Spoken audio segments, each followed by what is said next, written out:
Bismillahirrahmanirrahim. Assalamualaikum warahmatullahi wabarakatuh. Selamat pagi anak-anakku kelas 5 yang soleh dan solehah.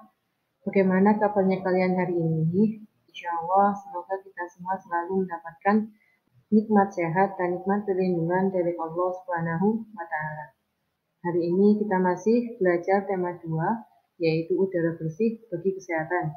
Sebelum pembelajaran dimulai, alangkah baiknya kita berdoa terlebih dahulu. Bismillahirrahmanirrahim.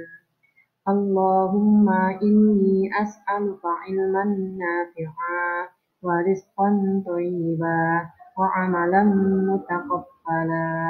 Raditu billahi rabba wa bil islami dina wa bi Muhammadin nabiyya wa rasula. Rabbi zidni ilma warzuqni fahma. Amin ya rabbal alamin. Hari ini kita sudah belajar subtema 3 mengenai memelihara kesehatan organ pernapasan manusia, yaitu mapel IPA tentang cara menjaga kesehatan organ pernapasan manusia, dan mapel bahasa Indonesia, yaitu tentang menemukan informasi dan kosakata baru dalam sebuah teks bacaan.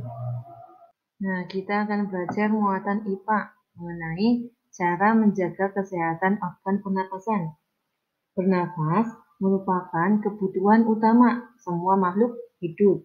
Jika kita tidak bisa menjaga kesehatan organ pernapasan kita, maka akan timbul berbagai macam penyakit pernapasan.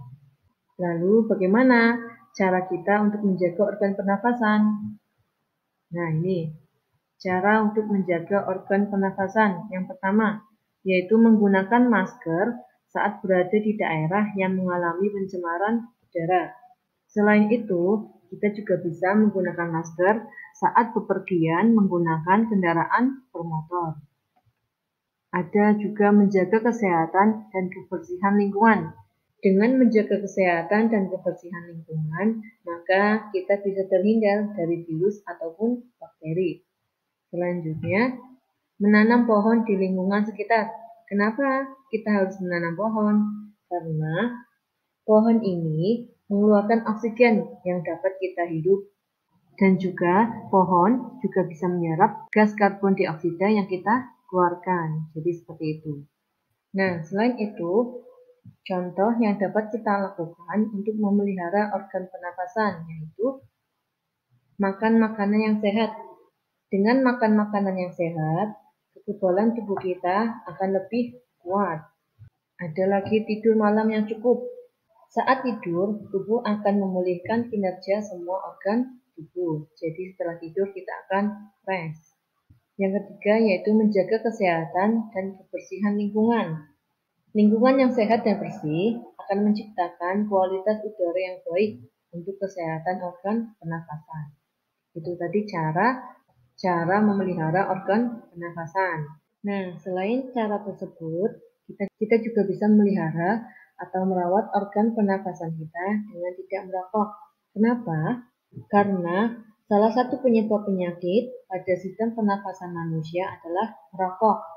Hal ini disebabkan rokok banyak mengandung zat-zat kimia yang berbahaya seperti nikotin, tar, dan karbon monoksida. Jika terkena dalam jumlah yang banyak, dengan waktu yang lama, paru-paru manusia akan mengalami gangguan fungsi. Nah, berikut beberapa bahaya merokok terhadap kesehatan sistem pernafasan manusia. Yang pertama, mudah terserang penyakit lumpuh otak. Yang kedua, beresiko mengalami penyakit kanker paru-paru. Yang ketiga, menyebabkan penyakit bronkitis, pneumonia, dan juga emfisema. Yang keempat, mempercepat kematian sel-sel tubuh dan juga dapat mengganggu kesehatan janin bagi ibu hamil. Jadi, Ustazah harap jika kalian sudah besar nanti, jangan pernah merokok ya. Nah, itu tadi pembahasan mengenai cara memelihara ataupun merawat organ pernafasan. Sekarang kita belajar muatan bahasa Indonesia mengenai Menemukan informasi dan kosakata baru dalam sebuah teks bacaan. Untuk menemukan informasi dalam teks, kita harus mencermati teks tersebut dengan seksama. Kita pernah belajar ya mengenai kata tanya yang dapat digunakan untuk menemukan informasi di dalam teks. Ustazah ingatkan lagi, kata tanya apa? Informasi yang akan kita peroleh mengenai sesuatu hal atau benda. Untuk kata tanya di mana, informasi yang kita peroleh mengenai tempat. Untuk kata tanya kapan, untuk mengetahui informasi waktu. Untuk kata tanya siapa, untuk mengetahui informasi pelaku atau tokoh. Untuk kata tanya mengapa, untuk mengetahui informasi alasan sesuatu hal. Untuk kata tanya bagaimana, untuk mengetahui informasi tentang proses atau penjelasan sesuatu. Nah, saat kita membaca teks sebuah bacaan, kita dapat menandai kata kunci yang kita temukan di dalam setiap paragraf. Kata kunci tersebut dapat berupa ide pokok ataupun informasi-informasi penting dalam sebuah teks, sehingga ide pokok tersebut atau informasi tersebut akan menjadi pengingat saat kita mengerjakan soal-soal yang dikerjakan. Langsung saja contohkan ya. Bacalah teks berikut dengan seksama. Kabut asap merupakan asap dan kabut yang bercampur menjadi satu. Kabut adalah uap air yang berkondensasi atau mirip awan yang melayang di dekat permukaan tanah. Sementara asap adalah uap hasil pembakaran.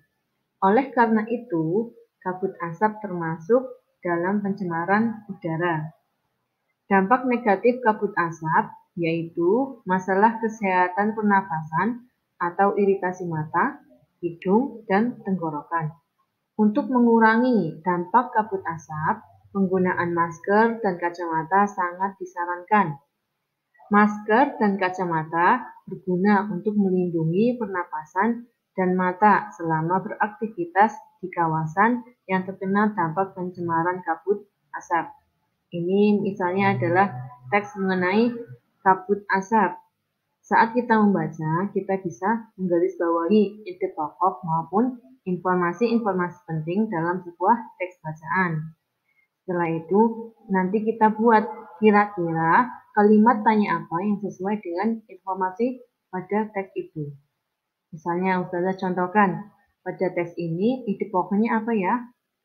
Mengenai kabut asap. Kabut asap merupakan asap dan kabut yang bercampur menjadi satu. Nah, ini kita garis bawahi saat membaca tadi. Kira-kira kalimat tanya apa yang tepat untuk menggambarkan informasi ini?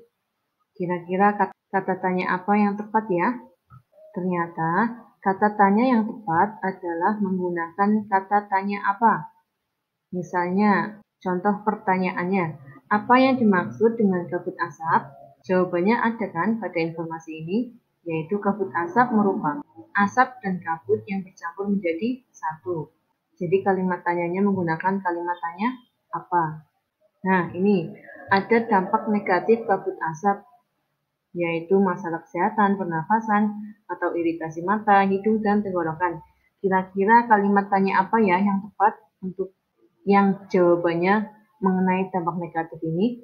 Ternyata masih menggunakan kalimat tanya apa. Contoh pertanyaannya, apa saja dampak negatif kabut asap? Jelaskan. Jawabannya ada pada teks itu. Contoh selanjutnya, nah ini, untuk mengurangi dampak kabut asap, penggunaan masker dan kacamata sangat disarankan. Kira-kira kalimat tanya apa yang tepat untuk menggambarkan informasi ini? Ya, kata tanya bagaimana.